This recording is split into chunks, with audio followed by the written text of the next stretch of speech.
Lento le sisubali ngiqale last week. Ngoba ngiqale last week yabona eyensipho uchizi cha nkosamanga lapha angiwazi uchizi angazi nguthatha angazi nguthatha uchizi inkinga manje sisakwazi ukukhola amatrek anqo angazi ngiwathatha angazi ngithatha amatrek awuthi inyama Wathatha elilodwa. Wathatha elilodwa. ngithatha elilodwa lebhizi kwaba elilodwa le Awuzwe nje. Wow. Athi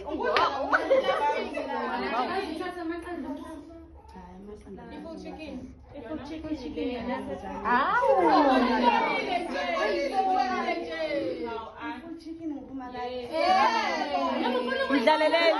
kupho kuni efrijini ngathathani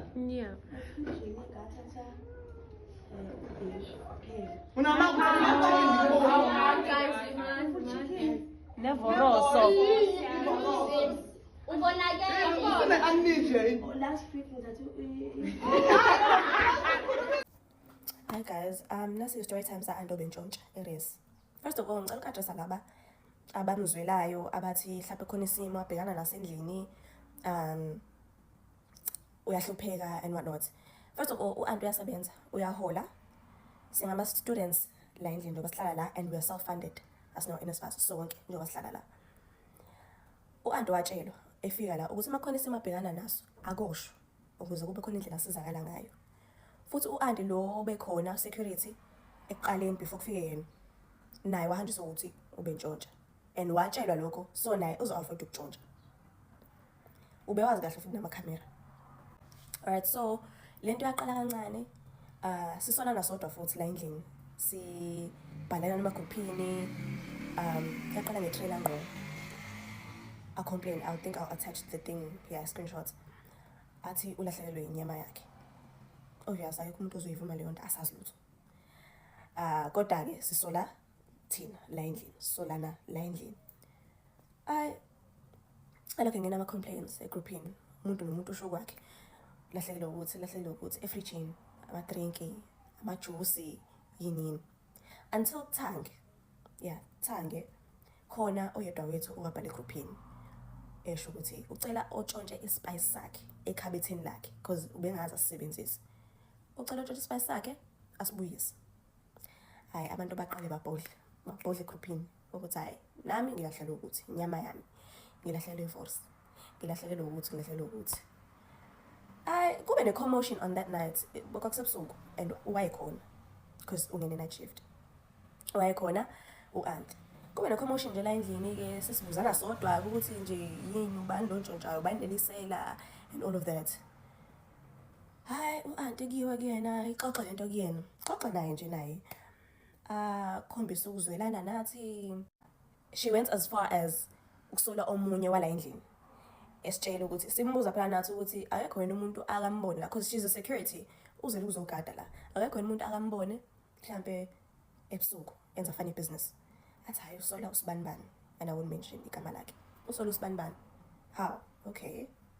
And lo ntombazana amsolayo untombazana esavele sathi nathi awu akwazi ukuthi ngawuyena. She's such a quiet person. Akwazi ukuthi ngawuyena. Khona futhi ngizothi uV wayepheka ekitchen. Wapheka waphaka.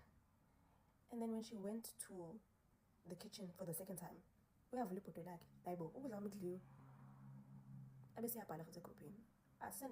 Sengiqala umkhubo omusha ke manje wokuphaka emabhodweni abantu. Ubani lo nesibindi singaka? Hayi, seyaqala manje yakhulunywa ke futhi lento, iyakhulunywa. Ukhona and uNkulunkulu wami uyazwelana nathi shame. Uyazwelana nathi masibika nje lento Nkosi yami akazi lutho nje uyabheda lo ontshontshayo. Lo uyena ontshontshayo shame wazwa uSathane. Usathane nje ngokwakhe. Siqala ke manje ke siyasho ke siyamtshela like sikhuluma naye. Namtshela ukuthi no, masicela mastende. Silokhuzele footage. Asinikeze footage because this is getting out of hand. Asho naye athi hayi, shothi sena ngitshela kusasa ukuthi kwenzakaleni, umnikile yini lokhuzane footage. Sithi hayi, sasobona kusasa waphela ungulukudu lo, akafuna ukuziveza. Nangempela kulalwe Kuyakhona njalo egrouphini noma stand is in the group. She saw and then uyasho-ke wathi cela bandla sifike sizobona footage because naye yabo sengaphezulu kwamandla akhe. And indlela nesibindi ngayo nendlela like akekho umuntu ohluphekayo ongantshontsha ngale ndlela. Umuntu ohluphekayo guys ubengacathaza uma ukuthi uyantshontsha, but preferably ukuthi acele. Okay, sihambe ke sobuye footage. Masibuke footage phela silindele nathi ukubona lo mgulukudu lo. Asimsolo anti ngaphela manje masixoxa. Kongathi manje yonke into right and nje naye uyamfuna lo mgulukudu. Lo mgulukudu lo uyamfuna uanti. Hey guys, niza nibona ukuthi unesibina ngana lo sisi. Lezi zinto lezi uzenza ngabo 8, 9, 10 asikalali. Asikabuye nje esikoleni ngekhathi zo 11. Abanye bethu nalabo bathinde ebusuku. Uzenza 1, 9, 10. Acisha ugesi ekitchen, angazi ukuthi mecisha ugesi ubona ukuthi uzoyenzakalani mhlawumbe ngiyaza bonakala ngikhamera. Silindele ke manje ukubona ukuthi lo ophake ukudla ngoba phela into yenzeka izolo le yokudla. Lo ophawula wena ba. Sibuka hayi nangu ante ngena kuNkulunkulu wami ne-throw, ne-throw angithi phela.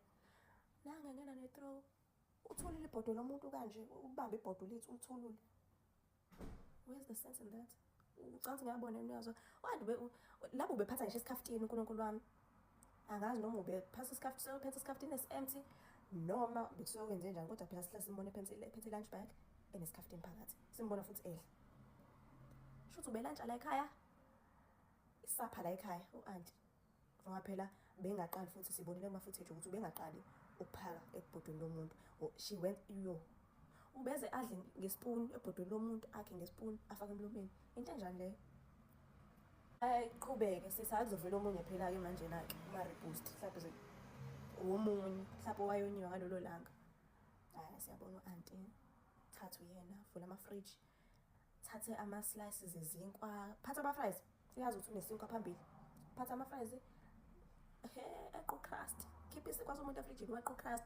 Uyo thatha 4 slices wesinkwa. Ayidlela uanti angabe nankinga. Yo. Khona intombazane eyayinenyama efridgini, bride meat, faka isikhaftini. The disrespect guys. Wathatha inyama, wahamba uyifudo and uyafudumeza Nkosi yami, akalenzi iphutha, akakufuni nje kubanda. Ukufuna kushisa. Fudumeze inyama yomuntu. Wayidla.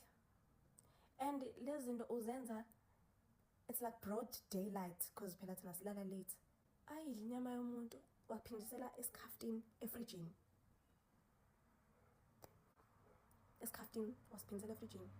Shuthi phela akasithathi awuswash. And shame bese ngamsoli. But ngiqale ngokusola esentshontsha u3 kg washukela womuntu. Umuntu uthenge ngomgqibelo ushukela 3 kg. Awuqubula mntakwethu. Amathini. Yini bekukunini nje Nkosi yami. Hayi ke walindwa ke kwathiwa ke akangathi phiswa akatshelwa lutho akasimlele nje afike intambama because we watched the videos around 11-12.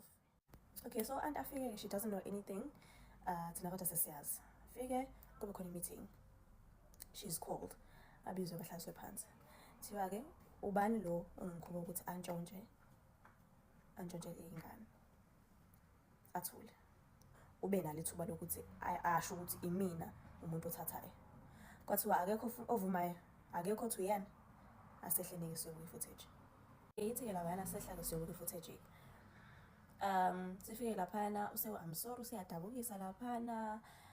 Nje useyinto nje esifuna ukudatshulelwa manje. Even before they played the footage, they asked ukuthi akekho yena ofuna ukuna up. Umuntu athula ngasho lutho. Okay, idlalwe. Uyabonakala laphana uthatha izinto. So ubufunani? Emafridgini ubekeni yini yakho esefridgini. Athi ubengenaso isinkwa. Pho ucela ngami. Mind you, some of the girls were so nice towards auntie to a point where umuntu menze ukudla abanye babo bebemupha or yabo. So she could have asked ukuthi cela ngiphe ukudla, ngicela ngiphe ushukela, cela ngiphe ukuthi because nginesimo kanje. How to vele utshontshe into yomuntu. So I washiwo abantu were so angry. Yeah nje wathathwa ke bamxosha kanjalo ke wahanjiswa ke lahlala khona. And I tried to put everything in one video. I don't think of part 2 uzoba khona. Hello Mzansi, welcome to Mgosa Semzansi. Kune video lesekhulisa kulapha etinkundleni tokuxhumana yale security lalapha e-UKZN lelibonakala alisemafriji, libonakala ku-camera elithatha imishibo yama-students lapha esikolweni, liyakhetha liyathatha. Kuthiwa ama-students kudala akhala ngale nkinga ukuthi balahlekelwa imishibo, balahlekelwa mboshukela kudla kwabo emabhodweni kuyaphakelwa, and kudala basolana bodwana each and every time bambuda u-security lady uyasho nje ukuthi akati but khona la msolelako washo ukuthi yena usolela zibani, bathi usolela nje umuntu lo quiet ashamsukela kaningi uyelaluka abaluthako ngemishibo. Kuthiwa bekathatha boma-beef boma-chicken, uma baphekile aphakele mshibo, wathatha itikhafuthini emthatha efake efriji, like she was just basically destroying lama-students ngekudla babe basesikolweni and yena usemsebentini uyasebenza. Baze bambamba ku-CCTV footage labonakala khona ntshontsha mshibo, bambuda untshontsheni uyabala bo-beef. Guys, bani abaningi they are just reacting to le story lapha etinkundleni tokuxhumana ukuthi laze lakhohlakala nale security libe lisebenza, while all along aloku abukela lama-students asolana odwa, knowing exactly kokuthi nguye lo bantshontshelayo. So like right now u-exposiwe and it's just so shocking because bantu bayacabanga ukuthi hayibo uyasebenza but untshontshe ama-student, bantu labade esikolweni bede kutofunza. Do comment your thoughts down in the comment section. Don't forget to hit the notification bell. I'll see you on the next one. I'm signing out. Goodbye.